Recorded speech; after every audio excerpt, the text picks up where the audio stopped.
Now that we've discussed Lovecraft's approach to myth-making, how he adapts and appropriates his own creations the way cultures do with their mythological iconography, we should probably talk about some of his actual mythos. That's a surprisingly tall order though, because Lovecraft's mythos kind of got away from him after his death.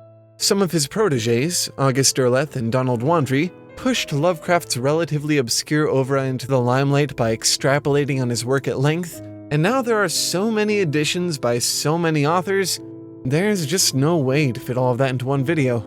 And Lovecraft never had an opportunity to play with any of these new elements, so although he probably would have appreciated them, they aren't quite a part of his personal mythology. So here, we're going to focus on the madness of Lovecraft's own mind, keeping as close to what he directly came up with as possible. Let's talk about 5 of the most important gods in Lovecraft's mythos and what they may have meant to him.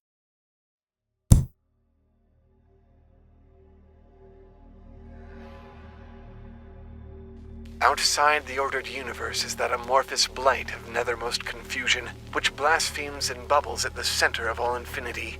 The boundless demon sultan, Yog-Sothoth, whose name no lips dare speak aloud, and who gnaws hungrily in inconceivable, unlighted chambers beyond time and space, amidst the muffled, maddening beating of vile drums and the thin, monotonous whine of accursed flutes. This is about as close as Lovecraft's mythos ever come to establishing a creator deity. It was Yog-Sothoth who birthed the darkness and the nameless mists from which nearly all the other gods and deities sprang. It was he who created the universe, and he who will one day be its destruction. His court, if you can call it that, exists at the center of ultimate chaos, separated from reality by a strange and colorful barrier that prevents him from entering the known cosmos by any means, except through a very particular summoning incantation. Only the most devoted nihilist would do so, as anyone with that kind of knowledge would also know that Yog-Sothoth is neither malevolent nor benevolent, that he is entropy incarnate, a mindless, indifferent force of pure chaos. The blind, idiot god. There is nothing to gain from calling on him, and quite literally everything to lose. This is what Yog-Sothoth meant to Lovecraft. He is the epitome of cosmic horror in the mythos, embodying the cold indifference of the cosmos and the sheer insignificance of intelligent life.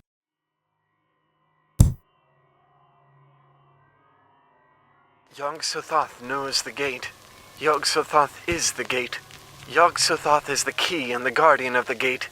Past, present, future, all are one in Yog-Sothoth. Locked away at the border of our reality, there exists an intelligence. Rather, the intelligence. All of it. Yog-Sothoth holds the knowledge of all that is, all that was, and all that will be. He guards the gates of cosmic ignorance, and for those who worship him, represents the key. For this reason, he's one of the most heavily worshipped entities among the outer gods. His name is frequently invoked during the rituals and incantations of those who seek hidden knowledge, and often, he answers. Sadly for the ones who call on him, the knowledge he grants almost always leads to madness and self-destruction. Not because Yog-Sothoth is evil or malevolent, he doesn't force anyone to turn the key or step through the gate. He only lurks at the threshold, now and then opening the way to paths no mind was ever meant to travel. To us, the apparent symbolism of Yog-Sothoth is twofold.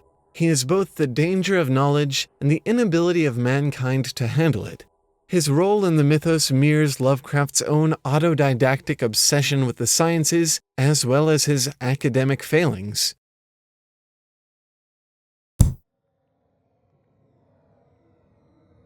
Ever praises and abundance to the black goat of the wood. Yah, shub-niggurath, the black goat of the wood with 1,000 young. Imagine a roiling, miasmic mass of twisting tendrils and drooling mouths, so tenuous in composition that its limbs vanish as quickly as they materialize, its very form dividing constantly into a surplus of smaller abominations that are either reabsorbed into its great form or that escape to some hideous life elsewhere. Not the spitting image of a fertility goddess, but this is as close as the mythos get. Shub-niggurath may well be among the most widely revered of the outer gods, influence reaching not only to the Greeks, Cretans, Egyptians, and some Druids, but to races so far-flung across the cosmos as the Mi-Go of Yog-Sothoth and the Dols and Yog-Sothoth of Yadith. The great spread of her worshippers likely comes from the fact that, as the spouse of Yog-Sothoth, she birthed a great number of the gods and deities in the mythos, including Nug, Yeb, Cthulhu, and Tsathoggua. Usually, the creation of new life, especially intelligent life, is held as a sacred act. Many humans derive joy and self-import from the notion that their kind was toiled over by some kind of divine intelligence. Shub-niggurath, with her blind, indifferent, prolific procreation, undermines this idea. How can any one species claim special import or artistry when the very gods of the cosmos were born of incidental undulations? Insignificant ripples across the belly of an inky horror? Shub-niggurath was Lovecraft's affirmation that life itself was nothing extraordinary.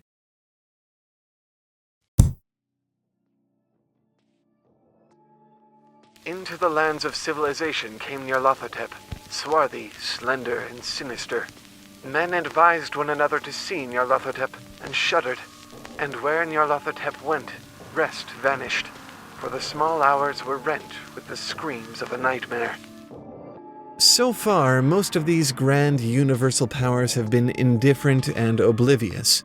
Azathoth doesn't try to be the ultimate chaos, Yog-Sothoth is only dangerous if you seek him out, and Shub-niggurath is like a protean wildfire of life. Nyarlathotep is nothing like them.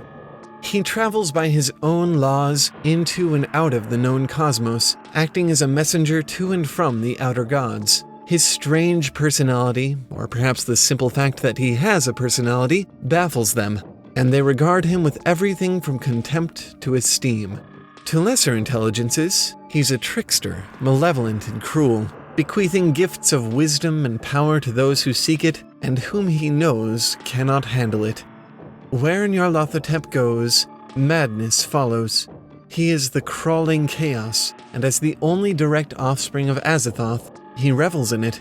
To Lovecraft, Nyarlathotep must have been a perfect manifestation of his racism and xenophobia. He is not only the outside seeping in, but a malevolent, undetectable outside seeping in. On a greater, less prejudiced scale, Nyarlathotep is the simple fear of one's comfort zone, their reality being breached.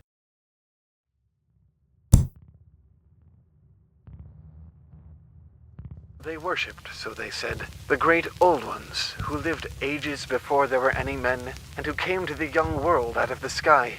Those old ones were gone now, inside the earth and under the sea. But their dead bodies had told their secrets and dreams to the first men, who formed a cult which had never died. Cthulhu is eponymous with the mythos. If you know nothing else of Lovecraft's body of works, you at least know the visage of this subterranean horror. Which is interesting because he's relatively tame compared to the other entities on this list. Although he may be worshipped like a god by many, he isn't one. Not really. In simple terms, one might call him a priest. He belongs to a prehistoric race who came to this world in its infancy and who ruled for untold millennia before the stars finally fell out of favor and they could not survive on the surface. In time, R'lyeh and the rest of their great cities sunk into the sea and beneath the earth's crust, and in them the great old ones lie dormant under Cthulhu's spell, waiting in a sort of waking stasis. Death, some call it, but not in the way that we know. For that is not dead which can eternal lie, and with strange eons, even death may die. Since the dawn of man, these beings have been guiding the species through dreams and through psychic manipulation. Someday, when mankind has abandoned its morals and descended into madness, they will wake Cthulhu from his slumber, and he will raise the old ones from death, and all the world will flame in a holocaust of ecstasy and freedom. This, you may have noticed, is a little closer to home than the others on the list.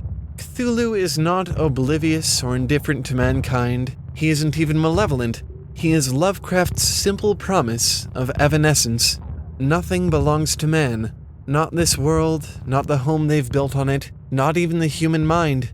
It is the ultimate destiny of this species to unravel into primal chaos, as all things must. To the sounds of their laughter and exultant shouts, all man has ever built will one day fade away. About as bleak as the Greco-Roman gods are beautiful, aren't they? Nevertheless, they were all powerful props in the performance of Lovecraft's own psyche, and I imagine they'll be just as evocative when we're using them to shine light on the dark corners of my mind. This upcoming short story should be an interesting experience.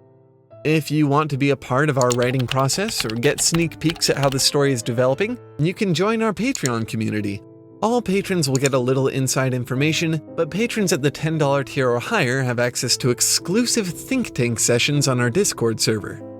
You can also support the show for $0 by starting a free 1-month trial with audible.com. Sign up using the link in the description, and you'll get access to 2 free audiobooks of your choice from Audible's catalog of over 100,000 titles. Lately, the Tale Foundry team has been listening to the complete H.P. Lovecraft Omnibus, Volumes 1 and 2, compiled and read by Finn J.D. John. If you haven't yet had a chance to catch up on your Lovecraft, this is a great opportunity to do it while you drive or work or create whatever art it is that you create. Anyway, that's all for this list. We've still got a Lovecraftian short story on the way, and after that, we'll be diving into the world of Slavic mythology. So stick around if you're as excited about that as we are. As always, thanks for watching and keep making stuff up. We'll see you next time. Bye!